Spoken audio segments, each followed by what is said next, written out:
പ്രിയ സുഹൃത്തുക്കളെ, ഒരുപക്ഷെ നിങ്ങൾക്ക് മിക്കവർക്കും തന്നെ വളരെ ഉപകാരപ്രദമായേക്കാവുന്ന ഒരു ഇൻവെസ്റ്റ്മെൻറ്റ് ഓപ്ഷനെ കുറിച്ചാണ് ഇന്നേ ദിവസം ഞാൻ നിങ്ങളായിട്ട് ഷെയർ ചെയ്യുന്നത്. അതിൻ്റെ പേരാണ് SIF, അതായത് സ്പെഷ്യലൈസ്ഡ് ഇൻവെസ്റ്റ്മെൻറ്റ് ഫണ്ട്. അപ്പോൾ എന്താണ് SIF? എന്താണ് മ്യൂച്വൽ ഫണ്ടായിട്ട് കമ്പയർ ചെയ്യുന്ന സമയത്ത് SIF എന്നുള്ള അഡ്വാൻറ്റേജ്? പിന്നെ അതോടൊപ്പം തന്നെ ആർക്കെല്ലാം ഈ SIF പോലെയുള്ള നിക്ഷേപങ്ങൾ നിക്ഷേപിക്കാം എന്നതിനെക്കുറിച്ചെല്ലാം വളരെ ഡീറ്റെയിൽ ആയിട്ട് ഇന്നേ ദിവസം നമുക്ക് മനസ്സിലാക്കാം. Once again welcome back to the Thommicha tips powered by Dias invest. My name is professor Dias. Thommicha tips എന്ന ഫിനാൻഷ്യൽ വീഡിയോ ബ്ലോഗിൻ്റെ പുതിയ എപ്പിസോഡുമായി നിങ്ങളുടെ മുമ്പിൽ വരുവാൻ എന്നെ അനുവദിച്ച ദൈവത്തിന് നന്ദി. ഇന്നേ ദിവസം നമ്മൾ SIFനെ കുറിച്ചാണ് നമ്മൾ മനസ്സിലാക്കാൻ പോകുന്നത്. അതൊന്ന് ലളിതമായിട്ട് മനസ്സിലാക്കാൻ വേണ്ടി നമ്മളെ ജോസിച്ചനെ, തൊമ്മിച്ചനെ, നമുക്ക് സുലൈമാനെയൊക്കെ ഒന്ന് മനസ്സിലാക്കാം. ഇവിടെ നമ്മളെ ജോസിച്ചനുണ്ട്. ഈ ജോസിച്ചൻ എന്ന് പറഞ്ഞു കഴിഞ്ഞാൽ ഇദ്ദേഹം ഒരു എംപ്ലോയി ആയിട്ടുള്ളൊരു വ്യക്തിയാണ്. ഇദ്ദേഹത്തിൻ്റെ ഒരു മന്ത്ലി ഇൻകം എന്ന് പറഞ്ഞു കഴിഞ്ഞാൽ ഏകദേശം ഒരു 30,000 റുപ്പീസാണ്. അപ്പോൾ ഇദ്ദേഹത്തിനെ സംബന്ധിച്ച് ഇദ്ദേഹത്തിന് ഇപ്പോൾ ഏകദേശം ഒരു മാക്സിമം പോയ ഒരു 10,000 റുപ്പീസ് മന്ത്ലി ഇൻവെസ്റ്റ് ചെയ്യാൻ പറ്റും. അപ്പോൾ ഇദ്ദേഹത്തിനെ സംബന്ധിച്ച് ഇൻവെസ്റ്റ് ചെയ്യാവുന്ന ഏറ്റവും ബെസ്റ്റ് ആയിട്ടുള്ള ഒരു ഇൻവെസ്റ്റ്മെൻറ്റ് ഓപ്ഷനാണ് മ്യൂച്വൽ ഫണ്ട്. കാരണം മ്യൂച്വൽ ഫണ്ടിൽ നമുക്ക് ഒരു 1000 രൂപ തുടങ്ങി നമുക്ക് എത്ര തുക വേണമെങ്കിലും ഇൻവെസ്റ്റ് ചെയ്യാനുള്ള ഓപ്ഷൻസ് അവൈലബിൾ ആണ്. ഇനി അടുത്തൊരു വ്യക്തി എന്ന് പറഞ്ഞു കഴിഞ്ഞാൽ ഇദ്ദേഹത്തിൻ്റെ പേര് സുലൈമാൻ എന്നാണ്. സുലൈമാൻ എന്ന് പറഞ്ഞു കഴിഞ്ഞാൽ ഇദ്ദേഹം വളരെ വലിയൊരു ബിസിനസ്സുകാരനാണ്. ഇദ്ദേഹത്തിന് കോടികൾ അമ്മാനമാടുന്ന ഒരു വ്യക്തിയാണ്. അപ്പോൾ ഇദ്ദേഹത്തിനെ സംബന്ധിച്ച് ഇദ്ദേഹത്തിന് ഇപ്പോൾ ഒരു 50 ലക്ഷം അല്ലെങ്കിൽ 1 കോടി രൂപ ഇൻവെസ്റ്റ് ചെയ്യുന്നതൊക്കെ പറഞ്ഞു കഴിഞ്ഞാൽ ഇദ്ദേഹത്തിന് ഒന്നുമല്ല. അപ്പോൾ ഈ ഒരു വ്യക്തിയെ സംബന്ധിച്ച് ഇദ്ദേഹത്തിനെ സംബന്ധിച്ച് വേണമെങ്കിൽ ഇവിടെ നമുക്ക് PMS ഉണ്ട്, പിന്നെ AF ഉണ്ട്.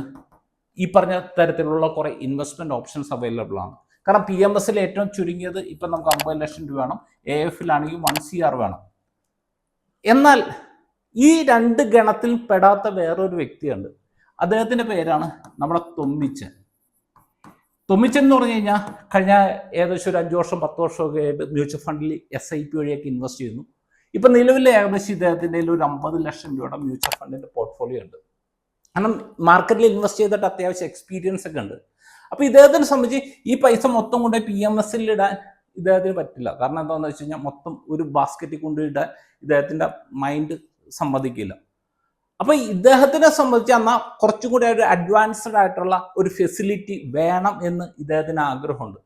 അപ്പോൾ ഈ തരത്തിലുള്ള ഒരു ഇൻവെസ്റ്റേഴ്സിനെ ഉദ്ദേശിച്ചിട്ടുള്ള ഒരു ഇൻവെസ്റ്റ്മെൻറ്റ് ഓപ്ഷനാണ് ഈ SIF എന്ന് പറഞ്ഞാൽ. കാരണം ഇവിടെ മിനിമം ഇൻവെസ്റ്റ്മെൻറ്റ് വരുന്നത് 10 ലക്ഷം രൂപയാണ്.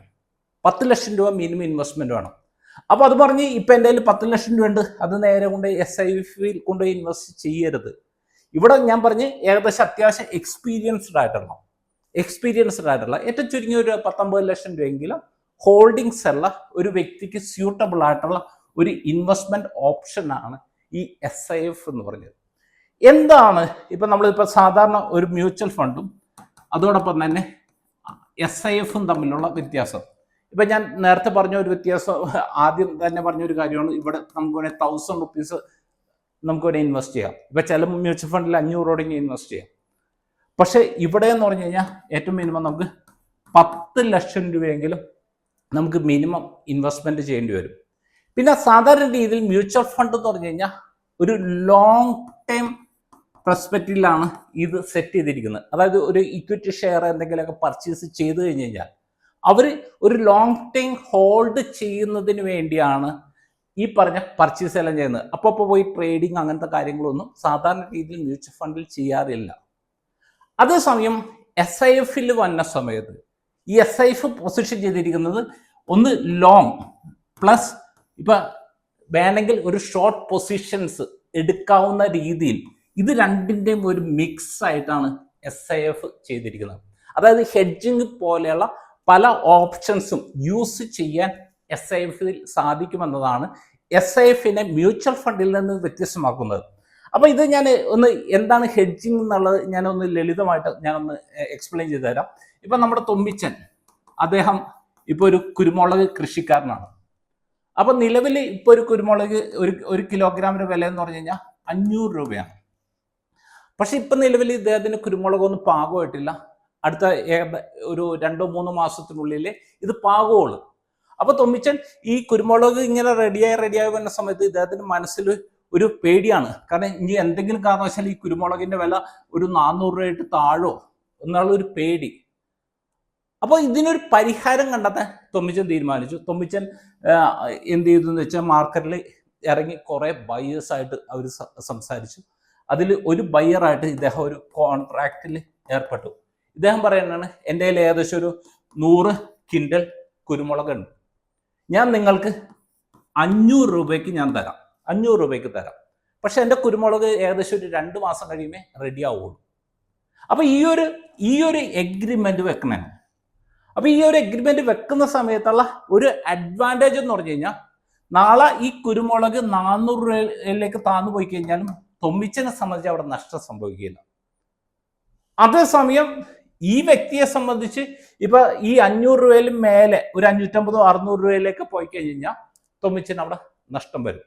അപ്പൊ ഇവിടെ SIF എങ്ങനെയാണ് പൊസിഷൻ ചെയ്തിരിക്കുന്നതെന്ന് വെച്ച് കഴിഞ്ഞാൽ, ഇപ്പൊ നോർമൽ സിറ്റുവേഷനിൽ ഇതിൽ 75% ലോങ് ഇൻവെസ്റ്റ്മെന്റ്, അതായത് സാധാരണ മ്യൂച്വൽ ഫണ്ടൊക്കെ ഇൻവെസ്റ്റ് ചെയ്യുന്ന പോലെ ഷെയർസിൽ ഇൻവെസ്റ്റ് ചെയ്ത് ലോങ് ടൈം വെൽത്ത് ക്രിയേറ്റ് ചെയ്യുന്നതിന് വേണ്ടിയാണ് അവർ യൂസ് ചെയ്യുന്നത്. ബാക്കി വരുന്ന 25% വരെ, അത് മാക്സിമം ലിമിറ്റാണ് 25%. അത് വേണമെന്നുണ്ടെങ്കിൽ 0% വരെ ആക്കാം, അത് ഓരോ ഫണ്ടിന്റെ സിറ്റുവേഷൻ അനുസരിച്ച്. മാക്സിമം 25% വരെ ഇവർക്ക് ഈ ഷോർട്ട് പൊസിഷൻ എടുത്തിട്ട് ഹെഡ്ജിങ് പോലെയുള്ള പല സംഭവങ്ങൾ ചെയ്യാൻ സാധിക്കുമെന്നതാണ് ഇതിന്റെ അഡ്വാൻറ്റേജ്. അപ്പൊ അങ്ങനെ ചെയ്യുന്ന സമയത്തുള്ള ഒരു അഡ്വാൻറ്റേജ് എന്താണെന്ന് വെച്ച് കഴിഞ്ഞാൽ, സപ്പോസ് മാർക്കറ്റ് മുകളിലേക്ക് പോകണം, മാർക്കറ്റ് മുകളിലേക്ക് പോകുന്ന സമയത്ത് ഈ പറഞ്ഞ സംഭവം നേരെ മുകളിലേക്ക് പോകും. അതേസമയം ഇവിടെ ഹെഡ്ജിങ്, ഇപ്പൊ ഞാൻ പറഞ്ഞു, ഇപ്പൊ 500 രൂപയിലേക്ക് മുകളിലേക്ക് പോയി കഴിഞ്ഞ് കഴിഞ്ഞാൽ അവിടെ നഷ്ടം വരുന്നത്. പക്ഷെ ഇവിടെ നമുക്ക് ചെറിയ നഷ്ടം വരാനുള്ള ചാൻസ് ഉണ്ട്, കാരണം നമ്മൾ ഉദ്ദേശിച്ച ആ റേറ്റ്, കാരണം ഇവിടെ മാർക്കറ്റ് മുകളിലേക്കാണ് പോയത്. അതേസമയം മാർക്കറ്റ് താഴേക്ക് വന്ന സമയത്ത് ഈ ഒരു എമൗണ്ട് ഓട്ടോമാറ്റിക്കലി താഴേക്ക് പോകും. പക്ഷെ ആ സമയത്ത് ഇവിടെ നമ്മൾ മുൻകൂട്ടി തന്നെ ഒരു എമൗണ്ട് ഫിക്സ് ചെയ്തിരിക്കുന്നതുകൊണ്ട് ആ നഷ്ടത്തിന്റെ ഒരു പരിധി വരെ ഈ ഹെഡ്ജിങ് ഓപ്ഷൻ പോലെയുള്ള സംഭവങ്ങളിലൂടെ നികത്തപ്പെടും. അപ്പൊ ഇത് വളരെ ആക്റ്റീവ്ലി മാനേജ് ചെയ്യുകയാണ് ഈ SIF എന്ന് പറഞ്ഞൊരു മെത്തേഡിലൂടെ ചെയ്യുന്നത്. അപ്പൊ ഇതിന്റെ ഏറ്റവും വലിയൊരു അഡ്വാൻറ്റേജ് എന്ന് പറഞ്ഞു കഴിഞ്ഞാൽ, ഒരു കറക്റ്റായിട്ട് മാനേജ് ചെയ്യുന്ന ഒരു ഫണ്ട് മാനേജ്മെന്റ് ഗ്രൂപ്പ് ആണെങ്കിൽ അവരെ സംബന്ധിച്ച് ഇതിൽ ഈ ഫണ്ടിന്റെ വോളറ്റാലിറ്റി കുറക്കാൻ സാധിക്കുമെന്നതാണ്. അതായത് വലിയ രീതിയിൽ റിസ്ക് എടുക്കാതെ ഒരു റിസ്ക് അഡ്ജസ്റ്റഡ് റിട്ടേൺ, ഇപ്പൊ മാർക്കറ്റ് ഇടിയുന്ന സമയത്തും ഇവിടെ പ്രോഫിറ്റ് ജനറേറ്റ് ചെയ്യാൻ ഇവിടെ സാധിക്കും, മാർക്കറ്റ് മുകളിലേക്ക് കയറുന്ന സമയത്ത് ഇവിടെ പ്രോഫിറ്റ് ജനറേറ്റ് ചെയ്യാൻ സാധിക്കും. അപ്പൊ ഈ ഒരു അഡ്വാൻറ്റേജ് ആണ് ഈ SIF എന്ന് പറഞ്ഞൊരു സംഭവത്തിലൂടെ നമുക്ക് ലഭിക്കുന്നത്. അടുത്തായിട്ട് നമുക്ക് ആർക്കെല്ലാം SIF-ൽ ഇൻവെസ്റ്റ് ചെയ്യാം എന്ന് നമുക്ക് നോക്കാം. ഇപ്പൊ നോർമൽ സിറ്റുവേഷനിൽ മ്യൂച്വൽ ഫണ്ട് എന്നത് ഇപ്പോൾ ഏതൊരു സാധാരണ വ്യക്തിക്കും ആക്സസിബിൾ ആയിട്ടുള്ള ഒരു ഇൻവെസ്റ്റ്മെന്റ് ഓപ്ഷനാണ്. അപ്പൊ അതുകൊണ്ട് തന്നെ സെബി കുറെ റെസ്ട്രിക്ഷൻസ് എല്ലാം വെച്ചിട്ടുണ്ട്. കാരണം സാധാരണ വ്യക്തിയുടെ പൈസ പ്രൊട്ടക്ട് ചെയ്യുക എന്നത് വളരെ ഇമ്പോർട്ടന്റ് ആയിട്ടുള്ള ഒരു കാര്യമാണ്. അപ്പൊ അതുപോലെയുള്ള കുറെ റെഗുലേഷൻസിനെ ബേസ് ചെയ്ത് മാത്രമേ അവിടെ ഒരു ഫണ്ട് മാനേജേഴ്സിന് ആക്ട് ചെയ്യാൻ പറ്റുള്ളൂ. പക്ഷെ SIF-ലേക്ക് വന്ന സമയത്ത് ഇത് സാധാരണ വ്യക്തികളെ ഉദ്ദേശിച്ചിട്ടല്ല, ഒരു അപ്പർ മിഡിൽ ക്ലാസ്സിലുള്ള വ്യക്തികളെ ഉദ്ദേശിച്ചിട്ടാണ് ഈ ഒരു പ്രൊഡക്റ്റ് ഇവർ ഡിസൈൻ ചെയ്തിരിക്കുന്നത്.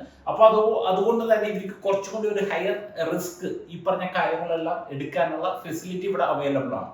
അപ്പൊ ഇവിടെ എൻ്റെ ഒരു പേഴ്സണൽ അഭിപ്രായത്തിൽ ഏറ്റവും ചുരുങ്ങിയത് ഒരു 50 ലക്ഷം രൂപയെങ്കിലും പോർട്ട്ഫോളിയോ ഉള്ളു. അത്യാവശ്യം ഇപ്പൊ ഒരു 4-5 വർഷമെങ്കിലും മ്യൂച്വൽ ഫണ്ട് പോലെയുള്ള കാര്യങ്ങളിൽ ഇൻവെസ്റ്റ് ചെയ്ത് എക്സ്പീരിയൻസ് ഉള്ള വ്യക്തികളെ സംബന്ധിച്ചാണ് ഈ SIF ഏറ്റവും കൂടുതൽ അഡ്വാൻറ്റേജ് ആയിട്ട് മാറുന്നത്. കാരണം അവരെ സംബന്ധിച്ച് അതിന് ഇപ്പൊ ഒരു 10 ലക്ഷമോ 15 ലക്ഷമോ അല്ലെന്നുണ്ടെങ്കിൽ അവർ പുതുതായിട്ട് ഇൻവെസ്റ്റ് ചെയ്യാൻ ഉദ്ദേശിക്കുന്ന ഒരു എമൗണ്ടോ ഇതിലേക്ക് മാറ്റി അവർക്ക് ഇൻവെസ്റ്റ് ചെയ്യാൻ സാധിക്കും. കാരണം ഇതിന്റെ എന്തുകൊണ്ടാണ് ഇത് പറയാൻ കാരണം എന്താണെന്ന് വെച്ച് കഴിഞ്ഞാൽ, ഇതിന് മിനിമം 10 ലക്ഷം രൂപ നമുക്ക് ഇനിഷ്യൽ ലെവലിൽ നമുക്ക് ഇൻവെസ്റ്റ്മെന്റ് വേണം എന്നത് മാത്രമല്ല, ഈ ഇൻവെസ്റ്റ്മെന്റ് എമൗണ്ട് നമ്മൾ കീപ്പ് ചെയ്യണം. ഇപ്പം നാളെ ഇപ്പം മാർക്കറ്റ് ഇടിഞ്ഞ് നമ്മുടെ വാല്യൂഷൻ താഴേക്ക് വന്നു കഴിഞ്ഞാൽ കുഴപ്പമില്ല. പക്ഷെ നമുക്ക് ഈ 10 ലക്ഷം രൂപ ഇൻവെസ്റ്റ്മെന്റ് എമൗണ്ട് എപ്പോഴും നമ്മൾ കീപ്പ് ചെയ്യാൻ നമ്മൾ തയ്യാറാണ്. അപ്പൊ അതുകൊണ്ട് തന്നെ ഇപ്പൊ എൻ്റെ 10 ലക്ഷം രൂപ ഉണ്ട്, അതുകൊണ്ടുപോയി നേരെ കൊണ്ടുപോയി SIF-ൽ കൊണ്ടുപോയി ഇൻവെസ്റ്റ് ചെയ്യാതിരിക്കുന്നതാണ് നല്ലത്. കാരണം എന്തെങ്കിലും കാരണവശാൽ ഇതിൽ നിന്ന് നമുക്ക് ഒരു പാർഷ്യലായിട്ട് എന്തെങ്കിലും ഒരു എമൗണ്ട് വിഡ്രോ ചെയ്യേണ്ട സാഹചര്യം വന്നു കഴിഞ്ഞാൽ ഇത് ബാലൻസ് യൂണിറ്റ് എല്ലാം ഇത് ഓട്ടോമാറ്റിക്കലി സെല്ല് ചെയ്യും. അപ്പൊ അതുകൊണ്ട് തന്നെ ഈ ഒരു ലെവലിലുള്ള വ്യക്തികൾക്കാണ് ഇത് ഏറ്റവും കൂടുതൽ അഡ്വാൻറ്റേജ് ആയിട്ട് വരുന്നത്. പിന്നെ അതോടൊപ്പം തന്നെ ഇപ്പൊ ഞാൻ നേരത്തെ പറഞ്ഞു P M S and SIF ഇത് രണ്ടും കൂടി കമ്പയർ ചെയ്ത് കഴിഞ്ഞാൽ, കാരണം ഇനി വരും കാലങ്ങളിൽ PMSന്റെ ഒരു അട്രാക്ഷൻ താഴേക്ക് വരാനുള്ള ചാൻസ് വളരെ കൂടുതലാണ്. ഇപ്പൊ നമ്മൾ SIF എന്ന് പറഞ്ഞു കഴിഞ്ഞാൽ ടാക്സേഷൻ വരുന്നത് ഇപ്പൊ നിലവിൽ മ്യൂച്വൽ ഫണ്ടിന്റെ ടാക്സേഷൻ എന്താണോ ആ ടാക്സേഷൻ തന്നെയാണ് വരുന്നത്. അതായത് ഇപ്പൊ ലോങ് ടൈം ക്യാപിറ്റൽ ഗെയിനിന് ഇപ്പൊ നമ്മൾ സംബന്ധിച്ച് 1.5 ലക്ഷത്തിന് മേലെ വരുന്ന പ്രോഫിറ്റിന് 12.5% പ്രോഫിറ്റ് ആണ് ഇക്വിറ്റി ഓറിയന്റഡ് ആയിട്ടുള്ള ഫണ്ടുകൾക്ക് വരുന്നത്. ഈ ഹൈബ്രിഡ് ആണെങ്കിലും മറ്റേതാണെങ്കിലും അതിന്റെ ഓരോ കാറ്റഗറിക്ക് മ്യൂച്വൽ ഫണ്ടിന് ഏത് രീതിയിലാണോ ടാക്സേഷൻ വരുന്നത് ഏകദേശം അതേ രീതിയിൽ തന്നെയാണ് ടാക്സേഷൻ വരുന്നത്. പക്ഷേ PMSൽ വരുന്ന സമയത്തുള്ള ഏറ്റവും വലിയൊരു പ്രശ്നം എന്താണെന്ന് വെച്ച് കഴിഞ്ഞാൽ PMSൽ ഇപ്പൊ സപ്പോസ് ഇപ്പൊ PMSൽ ABC എന്ന് പറഞ്ഞൊരു PMSൽ റിലയൻസ് ഇൻഡസ്ട്രീസ് എന്ന് പറഞ്ഞൊരു കമ്പനി ഹോൾഡ് ചെയ്തതെന്ന് വിചാരിച്ചു. ഇവര് ഏതെങ്കിലും സമയത്ത് ഇത് വിറ്റിട്ട് നാളെ TCS വാങ്ങി. അപ്പൊ ഇത് വിൽക്കുന്ന സമയത്ത് ഇതിൽ വരുന്ന പ്രോഫിറ്റിന് ടാക്സ് കൊടുക്കാൻ ഇൻവെസ്റ്ററിന് ബാധ്യതയുണ്ട്. അതേസമയം ഈ SIFന്റെ ഇടയ്ക്ക് ഇതേ റിലയൻസ് ഇൻഡസ്ട്രീസ് ഉണ്ടായിരുന്നു, അത് TCS ഇവര് വിറ്റതിന് ശേഷം TCS വാങ്ങി.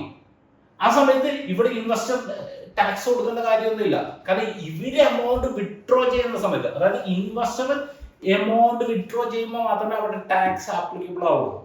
അതേസമയം PMSൽ വരുമ്പോഴും നമ്മുടെ ഫണ്ട് മാനേജർ ഓരോ ഷെയർ പർച്ചേസും ബൈയും ഈ പറഞ്ഞ അല്ലെങ്കിൽ സെല്ലും എല്ലാം ചെയ്യുന്ന സമയത്ത് ഓരോ ടൈമിലും ടാക്സ് ആപ്ലിക്കബിൾ ആവും.